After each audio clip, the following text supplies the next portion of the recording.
पोराला मोठं केलं पाहिजे, साहेब केलं पाहिजे, कलेक्टर केलं पाहिजे, त्याला डॉक्टर, इंजिनियर, वकील बनवलं पाहिजे, त्याला आमदार बनवलं पाहिजे, खासदार बनवलं पाहिजे. बाप खटपटी करतो, खूप प्रयत्न करतो, पोराला मोठं करतोच करतो. तसा तो आपला बाप आहे. कोण? भगवंत. मग जीवात्म्याचं सगळं दुःख नष्ट झालं पाहिजे हे भगवंताला वाटतं, आणि ते दुःख म्हणजे अविद्या आहे. आणि ती अविद्या ज्यावेळेस नष्ट होईल जीवात्म्याची, तेव्हा जीवात्म्याला सकल सेकंद म्हणजे प्रत्येक सेकंदाला सुख मिळेल. सुखाच्या भाषेतच सांगावं लागतं. खरं तर सुख म्हणजे सुख नाहीये. दुःख मिश्री ते सुख दे, सुख बोलीजे, आणि निरातिशय सुख तो आनंद बोलीजे. त्याला आनंद म्हणते भगवंता. तर तो आनंद जीवाला मिळाला पाहिजे, आणि त्यासाठी भगवंत अवतार धारण करतात. त्यासाठी अवतार धारण करतात.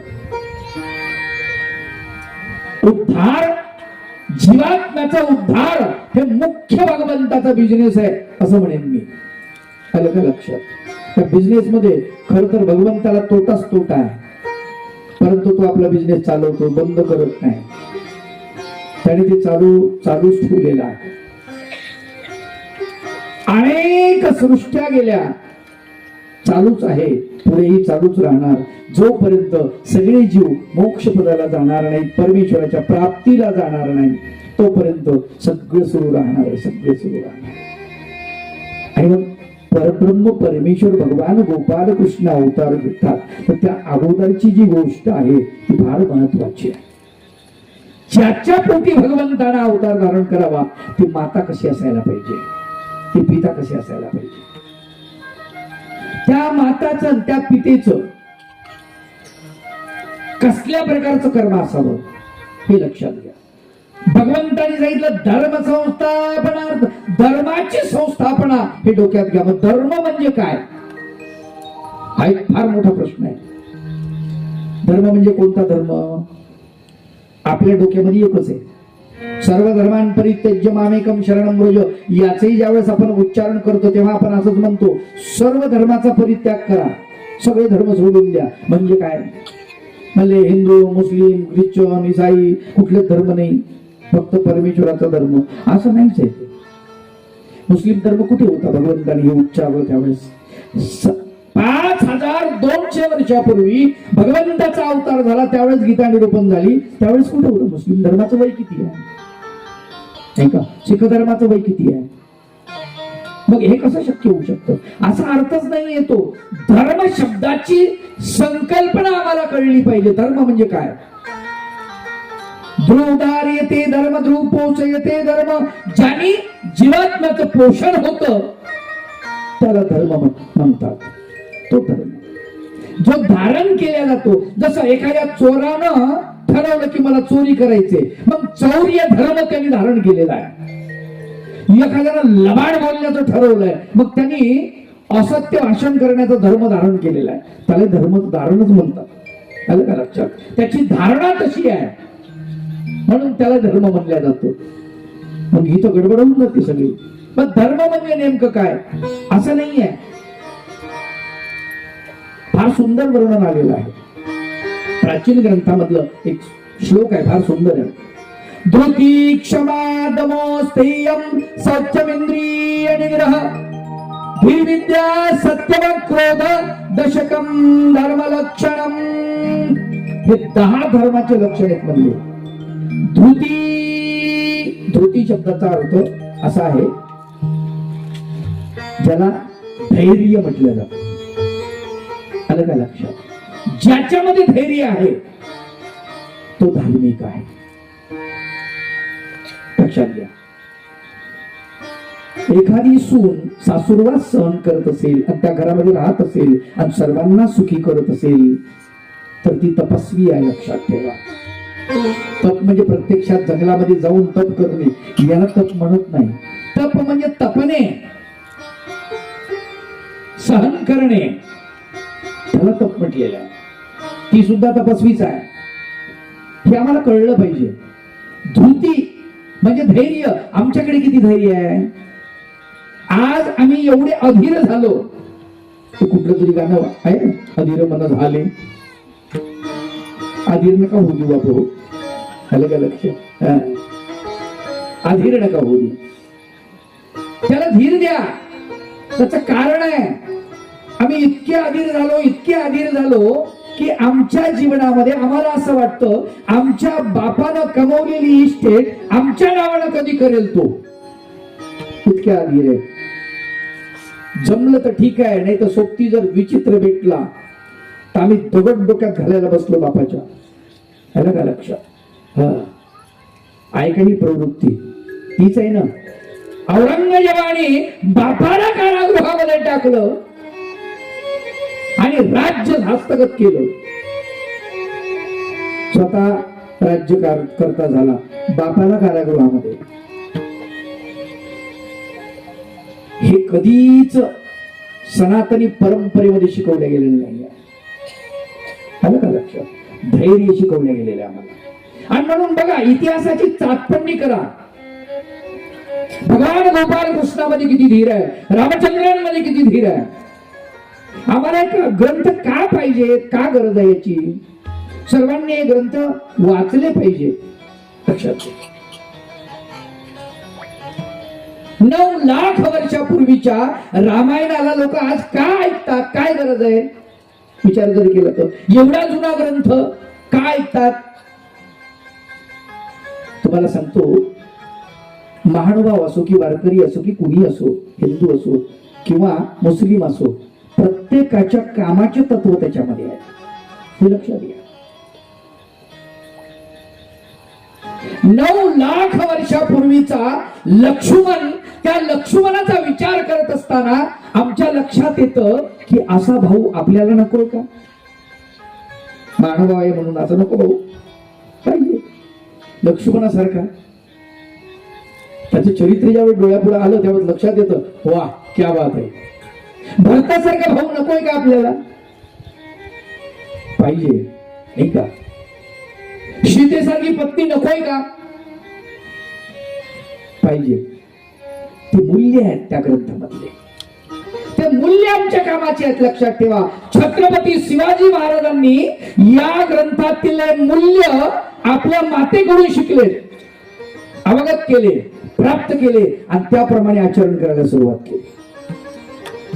आणि म्हणून छत्रपती शिवाजी महाराज यशस्वी आहेत. लक्षात घ्या.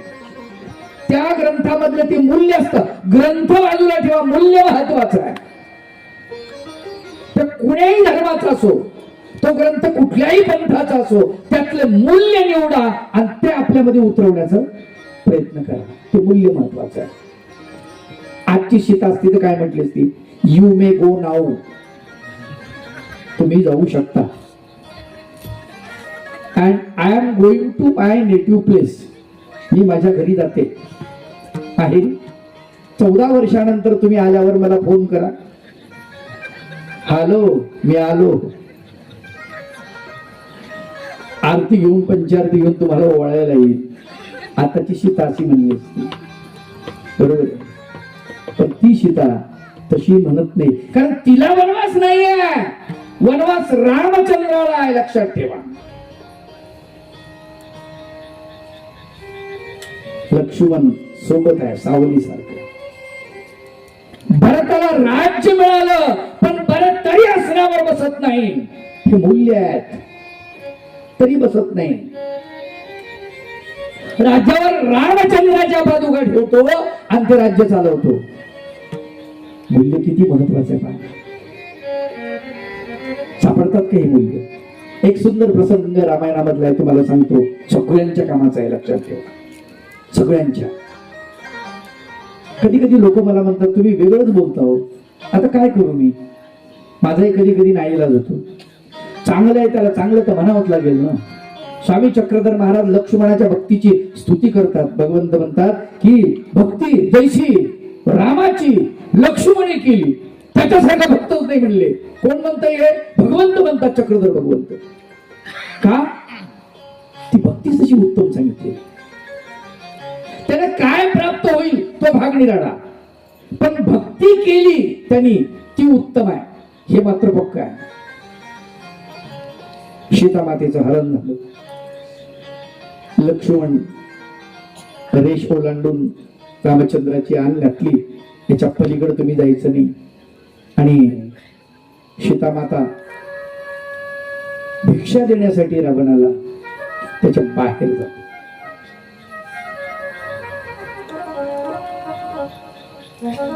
लक्ष्मण गेलेला आहे रामचंद्राच्या पाठीमागे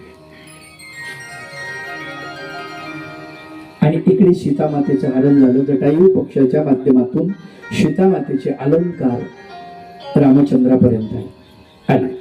रामचंद्र शोकाकुल आहे. त्यांना काही ते कळत नाही दागिने सीतेचे आहेत काय शोकामध्ये. पण लक्ष्मण जो आहे याला विचारलं हे दागिने भाभीचेच आहेत का? तो म्हणतो नाही मला कळत नाही भाभीचे नाही समजत. नाहम जानामी केयुरे रामायणाचा श्लोक फार सुंदर आहे. नाहम जानामी कुंडले मी कानातले गळ्यातले नाकातले कुठलेच दागिने मला माहित नाही. मग कोणते? नुपुरे तो भिजानामी नित्यम पादाभिवंदनात. म्हणले फक्त भाभीचे नुपुर आहेत पायातले पैंजन ते मात्र निश्चित भाभीचे आहेत. लोक म्हणले येडाय का रे अर्धे हो म्हणतो ना अर्धे नाही म्हणतो असं कसं काय? अहो म्हणले दररोज मी भाभीचं दर्शन घेतो पायाचं चरणाचं त्याच्यामुळे मला तेवढं माहिती आहे ते भाभीचेच आहेत म्हणून. काय कमाल आहे या महापुरुषानं ते सीतेचा चेहराच पाहिला नाही. असा धीर कुणाला नकोय मला सांगा. हे मूल्य आहेत 9 लाख वर्षापूर्वीचे मूल्य आजही भारतामध्ये ते जपल्या जातात. म्हणून लोक ऐकतात रामायण. लोक पागल नाही हुशार आहेत लोक. महाभारत ऐकतात का ऐकतात? भागवत ऐकतात का ऐकतात लोक? त्याचं कारण ते आहे त्यातले मूल्य जे आहे ना ते अत्यंत महत्वाचे आहे. मूल्य महत्वाचे.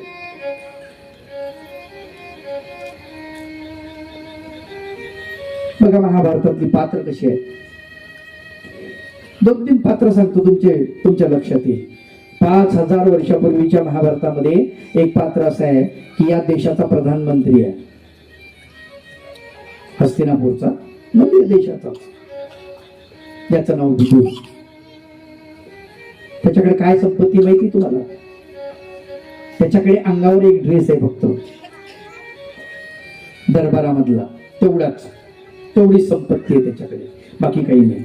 झोपडीमध्ये राहतो.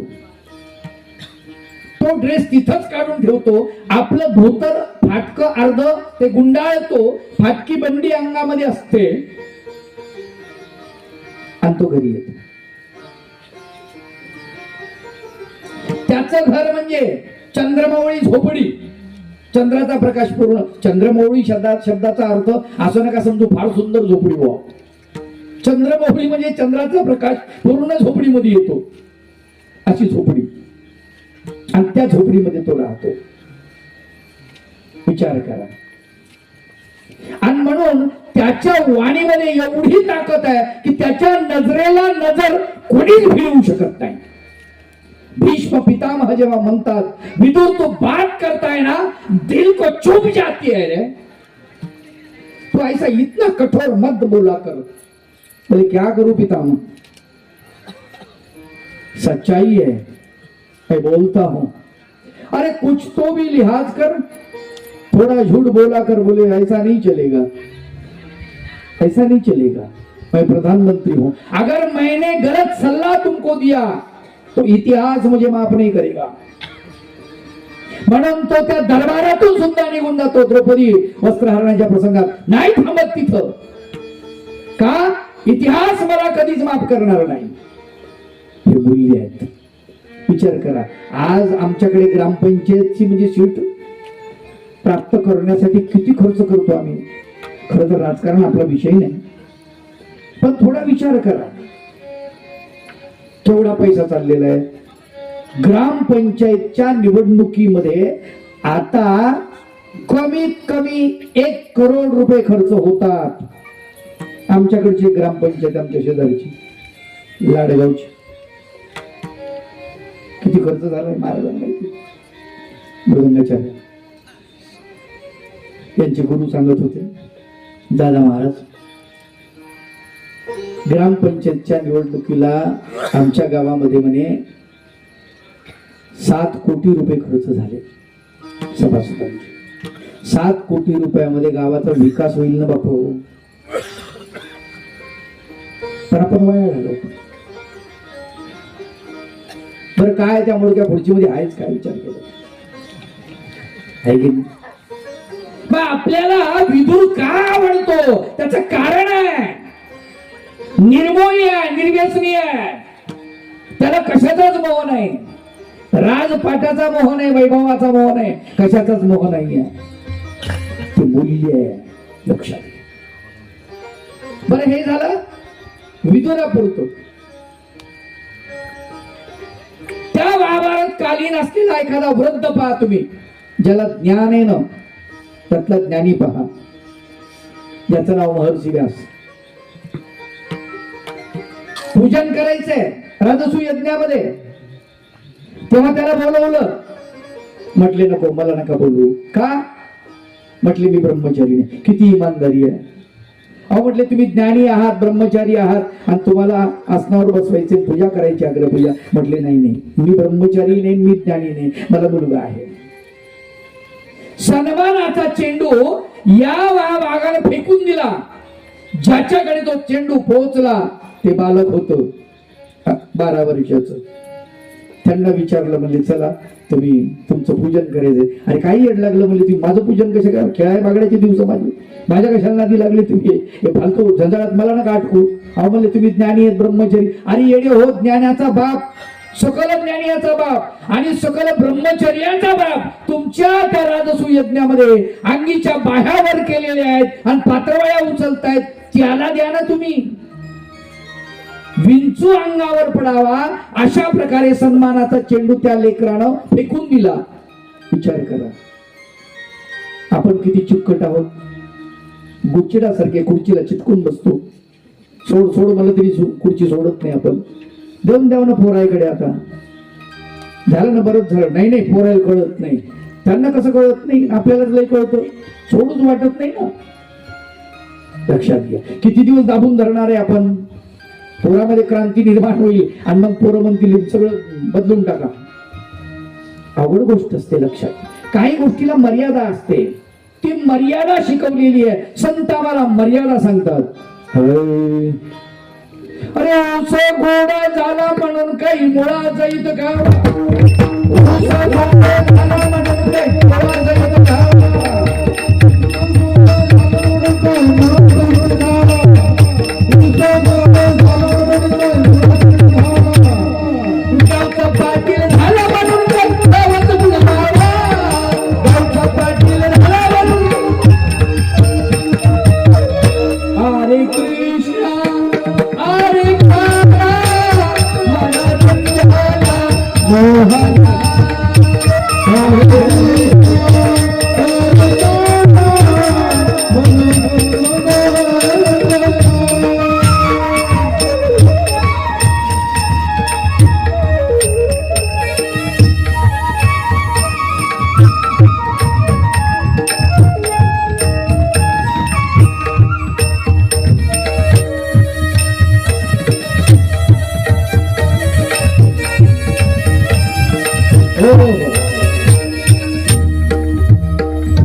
धैर्य, आपल्याकडे धैर्य असलं पाहिजे.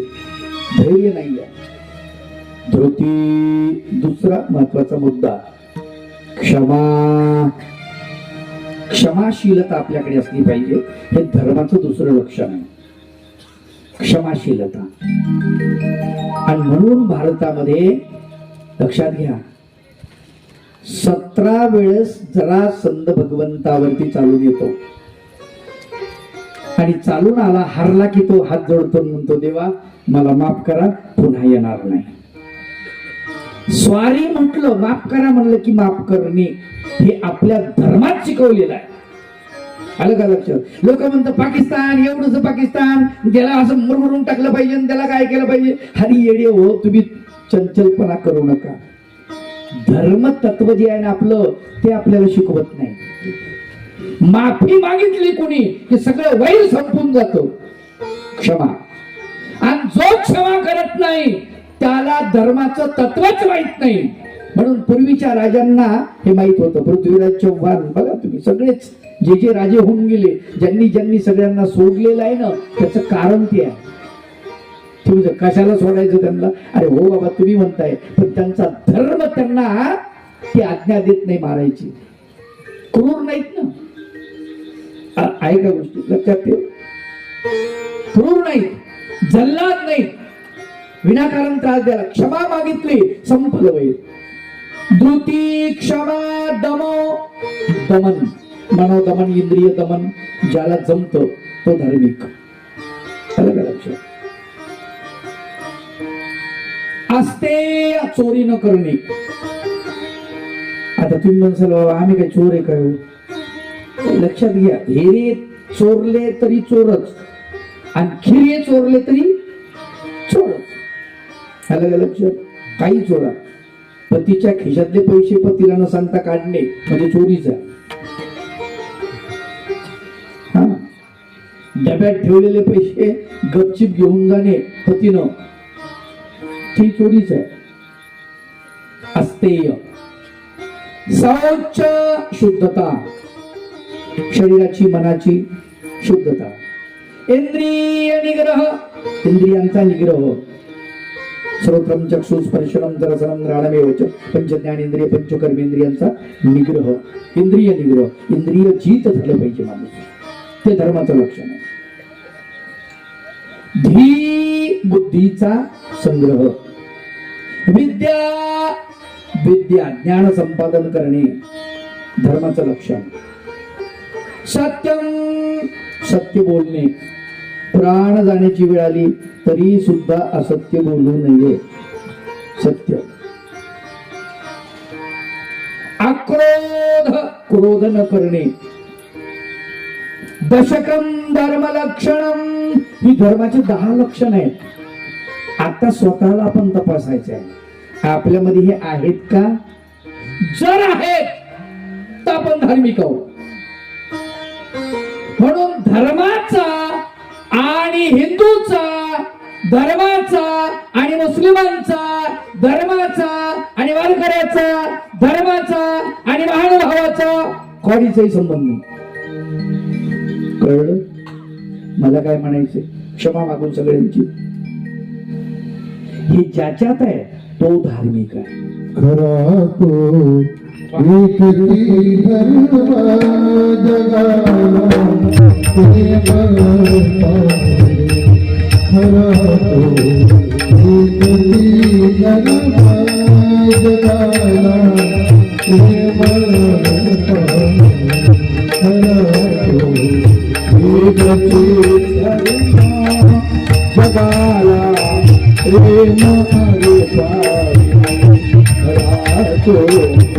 एकची धर्म जगाला प्रेम हरे पारी.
साने गुरुजींनी लिहिलेलं भजन फार सुंदर.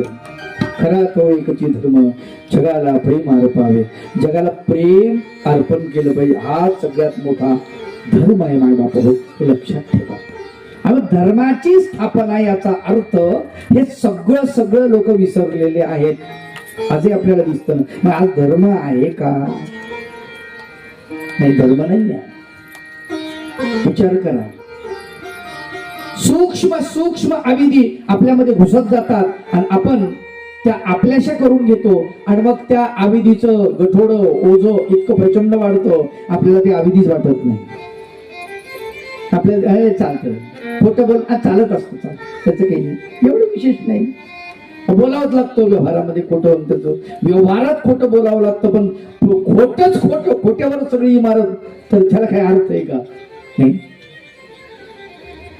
म्हणून अनेक गोष्टी आपण ऍडजस्टमेंट करून घेतो, त्याला धर्म म्हटलं जात नाही. लक्षात घ्या, फार महत्वाची गोष्ट आहे. मग भगवंताला कुठल्या धर्माची स्थापना करायची होती? हे सगळं जे आहे ना ते माणसामध्ये आलं पाहिजे. हे देवाला धर्म विसरून गेले होते लोक, धर्माची व्याख्या विसरले होते, प्रेम विसरून गेले होते. ज्ञान तर प्रचंड दिसत होतं पण प्रेम दिसत नव्हतं. कधी कधी प्रेम दिसत होतं ते आंधळ होतं, कधी कधी वैराग्य दिसत होतं ते वैराग्य आंधळ होतं, ज्ञान नव्हतं. म्हणून त्या खूप अडचणी होत्या. आणि परिपूर्ण माणूस नसेल ना तर तो फार घातक असतो समाजाला, फार घातक असतो. माणूस परिपूर्ण असावा आणि आपलं अज्ञान आपण कबूल करायला पाहिजे. खरं पाहिलं तर कोणी असो, कोणी कबूल करायला पाहिजे. जे मला माहित नाही हे मला माहित नाही असं म्हणायला पाहिजे. काहीच अडचण नसते त्याच्यामध्ये. काय फरक पडतो? हे मला माहित नव्हतं, तुम्ही मला नवीन सांगितलं, कबूल करायचे, काय फरक पडतो? परब्रह्म परमेश्वर भगवान गोपाल कृष्णाचा अवतार होतो. ज्या धर्माची संस्थापना भगवंताला करायची आहे त्यासाठी भगवंताचा अवतार होतो. आणि भगवंत सांगतात की प्रत्येक युगामध्ये होतो. आणि द्वापारीच्या 4थ्या चरणामध्ये असंच झालेलं आहे. भगवंताचा अवतार होतोय. कुंभकराजा आणि कुंभकर्णी जे आहेत, त्रेतायुगामध्ये त्यांना वर मिळालेला, तपश्चर्या केलेली, कलियुगामध्ये ती जन्मलेली आहे. द्वापार युगाच्या शेवटच्या चरणामध्ये जन्मलेली आहे. भगवान गोपाल कृष्णाचे पिता वसुदेव हे खरं पाहिलं तर आपल्या महाराष्ट्रातले नंदीग्राम, या नंदीग्रामचे इथे सूरसेन नावाचा राजा राज्य करीत होता.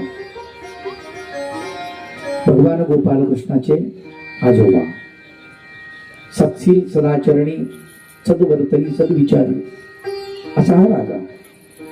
याचा पुत्रही तसाच देखणा, सुंदर, ताकदीने प्रचंड बलाढ्य, शूरवीर, सुंदर, सदाचारी, सद्विचारी, सद्वर्तनी अशा प्रकारचा पुत्र सुद्धा चांगला होता. काही चांगली गोष्ट असली ना की त्याचे परिणाम दुसऱ्या गोष्टीवर होतात. बघा तुम्ही आता गावामध्ये कार्यक्रम सुरू आहे ना, चांगला कार्यक्रम, आता वाईट गोष्टीचा जर परिणाम होतो तर चांगल्या गोष्टीचा होणार नाही का? होईल ना.